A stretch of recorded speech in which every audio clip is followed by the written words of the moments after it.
welcome to this Q&A. I am standing because since July this year, which is 2023 as I record this July my life changed drastically. So I do not have as much time as I used to. I do not have as much space as I used to.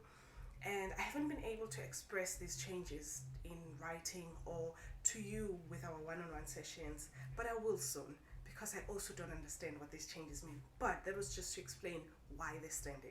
Okay, can we get into this month's questions? By the way, how are you? How was this year for you? I am very interested to find out. So the first question is how to break generational tendencies. And I use the word tendencies instead of generational curses because I feel like that is too soon to judge. And too soon means 1,000 years. It is too soon to judge whether a generational tendency is a curse or a blessing. You could start calling it a curse and it's not even a curse. How do you know that this tendency is a curse? What if this whole thing is a blessing for you? So how to break generational tendencies. And there are a few things that I wrote down so that I do not miss them. And the first one that I wanted to talk about had to do with you are your parents. This is something that sometimes we want to separate ourselves from our parents because we feel with all the trauma that maybe we've been through, with the things we see in them that we don't really like, and we decide, you know what, I want nothing to do with them. Not understanding that our very bodies are our parents. You came out, you can tell by your skin color, by your hair, by your facial structures, by your characteristics, you can tell that you are your parents. And that is because the seed memory, which is the seed from your great-great-grandfather, is very strong. And because it's so strong, it's very hard to break away from it. And that's why you came out looking the skin that you look or looking the face that you look, is because there is this memory of who your parents are. And can you imagine if that happens on the physical side? Can you imagine what happens on our spiritual side? How that goes about if we are looking like our parents like this on the outside. That definitely means we look like them on the spiritual side. So why is this important? Why is it important that you keep that in mind? Is that you stop fighting it so hard. You understand, oh, this is who I am.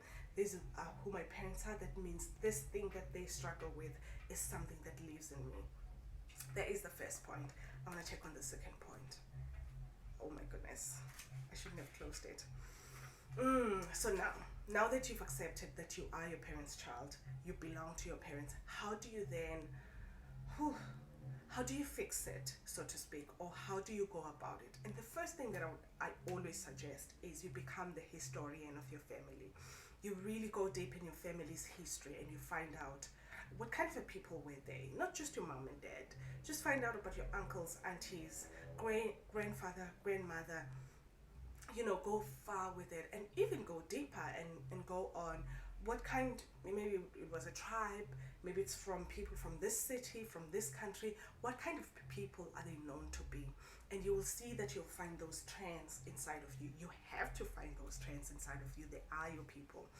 And as soon as you know the history that you have, and it doesn't have to be a lot of history, you need like little clues, little situations of like, oh, it turns out that all of the grandfathers struggled with this. Oh, it turns out all of the grandmothers struggled with this. Something small, it doesn't have to be deep, and you don't even have to go and ask people and find out. Just go to your memory and remember a few things that you were told as a child about your family history. Why did they move from this place to that place? What affected their decisions and things like that? And I believe that is so important, that you become the historian of your own story, so that you can tell, oh, no wonder I do this. I get it from this side, I get it from that side, and you get everything. Don't even think one thing you do not get. All right, now that you know your family's history, you know what that is all about. What is next? And the next thing would be, now it's time to trust on what I think Christians call free will.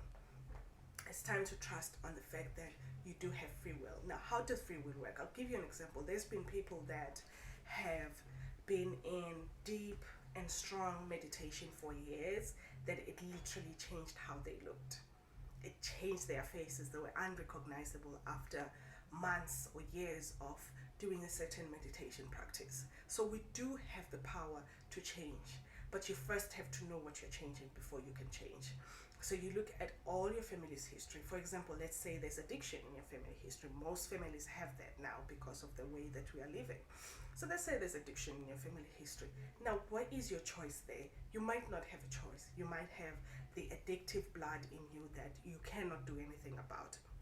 So your choice in that case could be, what kind of addiction will you choose for yourself, right? Since you have not had, maybe you'll be like, no, I don't want drugs. No, I don't want this. You could be addicted. Some people, like people on the 12 steps program, choose to be addicted to a God. They choose to have a very strong, dedicated relationship with a God. Some people choose to be addicted to their work.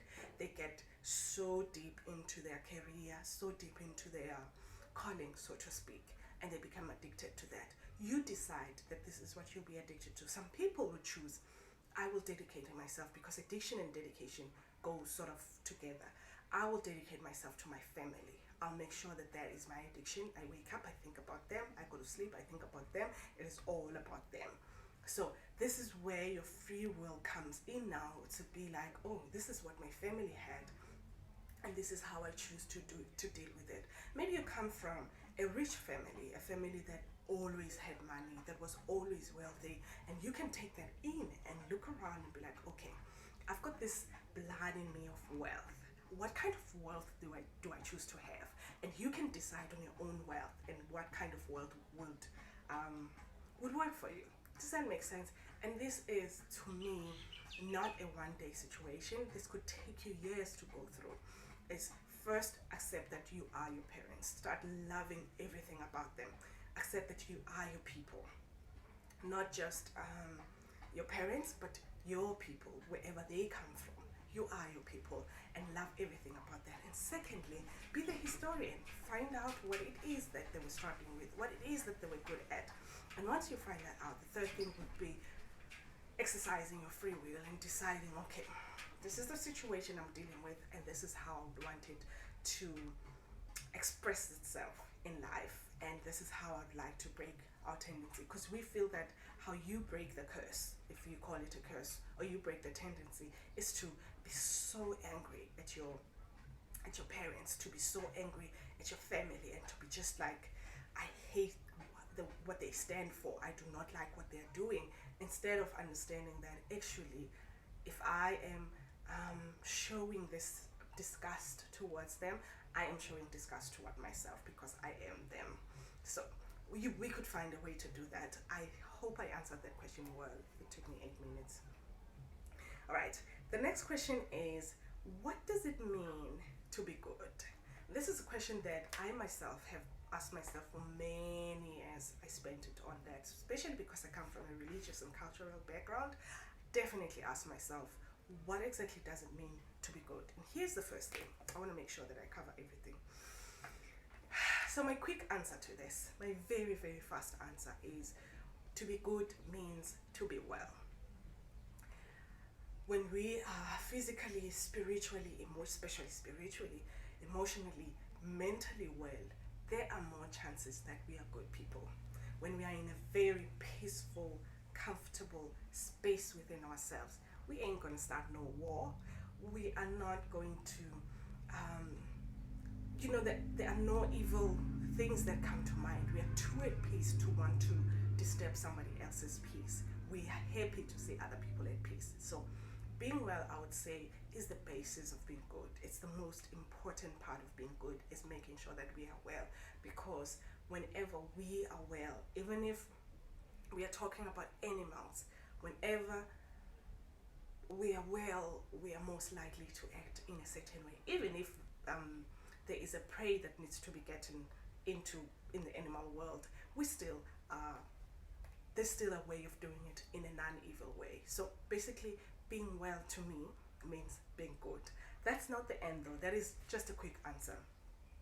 Now, the common idea, I wanted to talk about the common idea of what people say being good is. And I'm talking about the constitution of your country, the law of your country, what religions say, the common idea of being good is so flawed. You will be told that following the rules is being good. You'll be told that doing how everybody is doing, following what everybody's doing is good.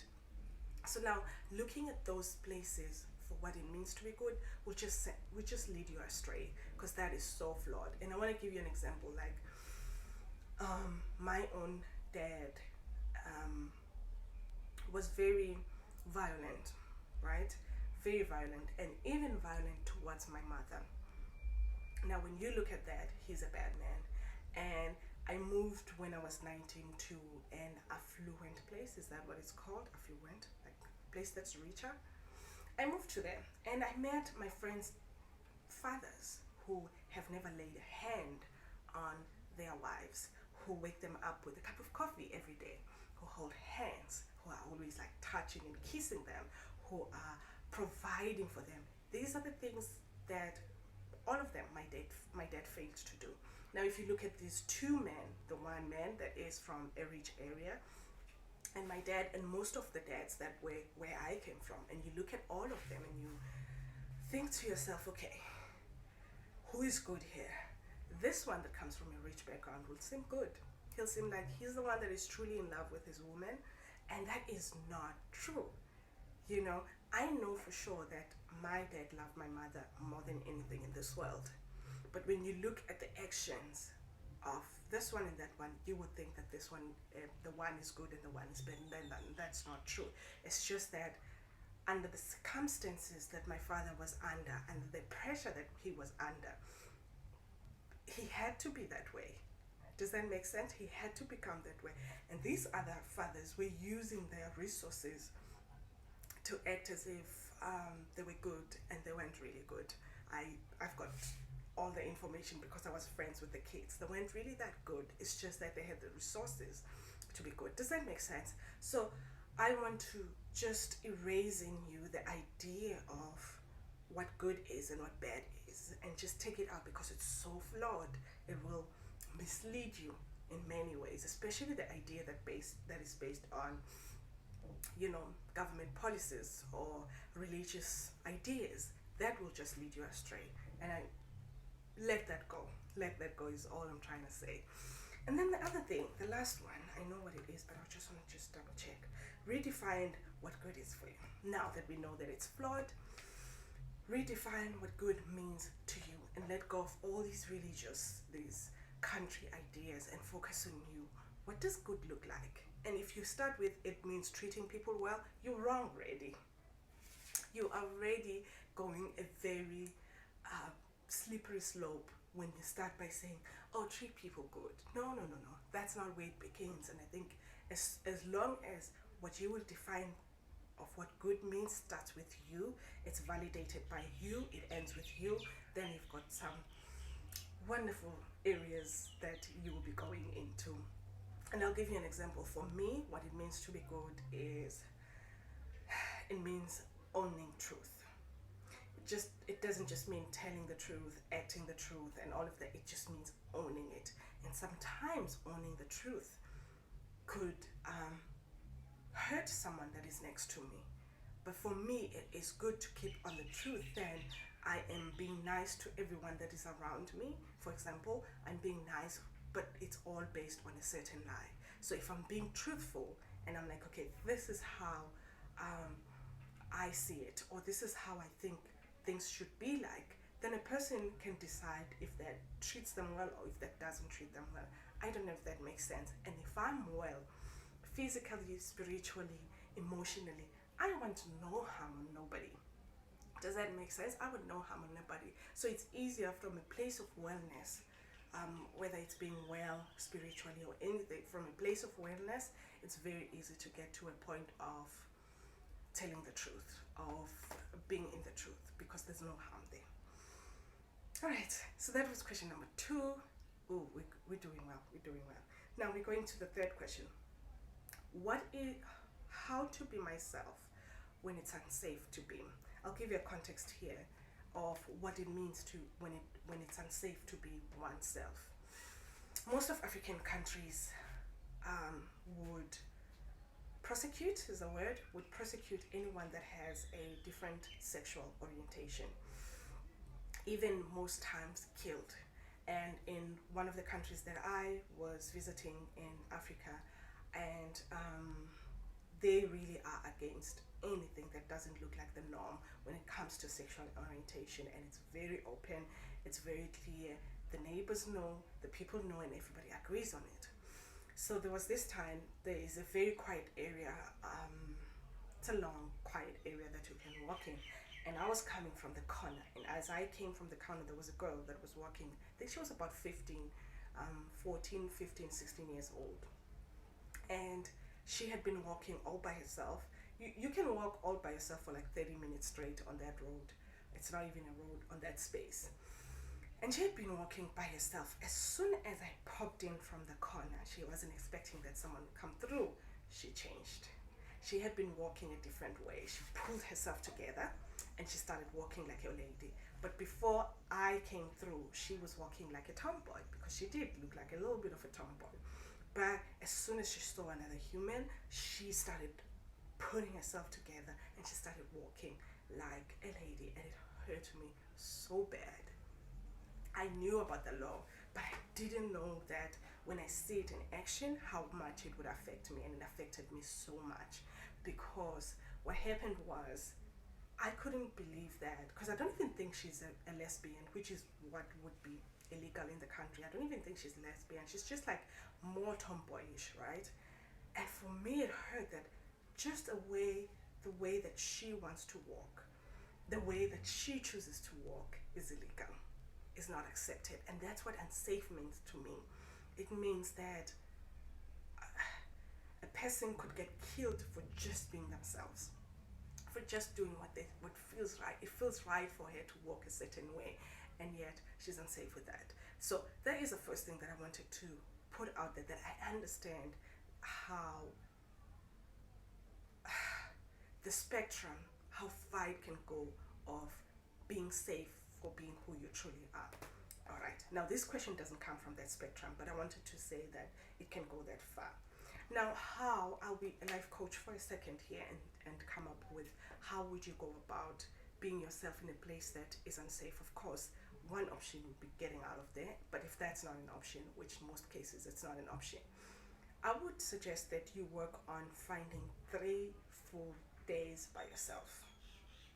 3 full days by yourself in a place that you feel comfortable. So I'll suggest that you start putting together money to go and take yourself to a nice hotel, a nice place that you can go to and be alone for 3 days and not be disturbed. 3 full days. And in these 3 days, I would like that you explore. You spend every day, you make sure you've got all the food in there, you've got all the things you need, lock the door and explore. Explore how far this self of yours can go. Who are you truly? And why is it unsafe? Why do the people feel that you're not safe? What are they scared of? What could you do to make them, to put them at ease? So I'd spend that 3 days just rediscovering yourself. And I'm just checking if I still have more time. Still rediscovering yourself and just figuring out how far does it go, this self, because sometimes we put ourselves in situations and it's not even truly who you are. Maybe that girl puts herself in a situation where she feels she's unsafe, and only to find she's not even a lesbian, she's just a tomboy. If she had discovered that even the thing that you're worried about isn't the thing that you are, does that make sense? So that 3 days will help you discover that and discover ways to be safe around it, and discover ways to put people at ease that are around you if you can't leave them. But living would be amazing. Living with balance. So the last one is for your true self, for your real self. You always have the tools to keep you safe. Nature is just in that case. There's a lot of wonderful fairness that goes around in nature, that if you are given this uniqueness, this difference, this wonderfulness, you're also given the tools to deal with the unsafety that you could be surrounded with. You have them. So the thing would be just to tap into that and tap into finding out, how do I protect this uniqueness, this self? And I can assure you, even if you're not there at the moment, I can assure you they are there. The tools are there. You would not be given this much power, this much wonderfulness without you being safe. We know this. We know this already. Okay, I want to stop right here. Not because I do want to stop right here, but because of time. It is around the time of the holidays, and there's a lot of happenings around here that are going on. So I think I'll stop here. With that being said, I hope you had a great year, and you're looking forward to the year that's to come. Much love.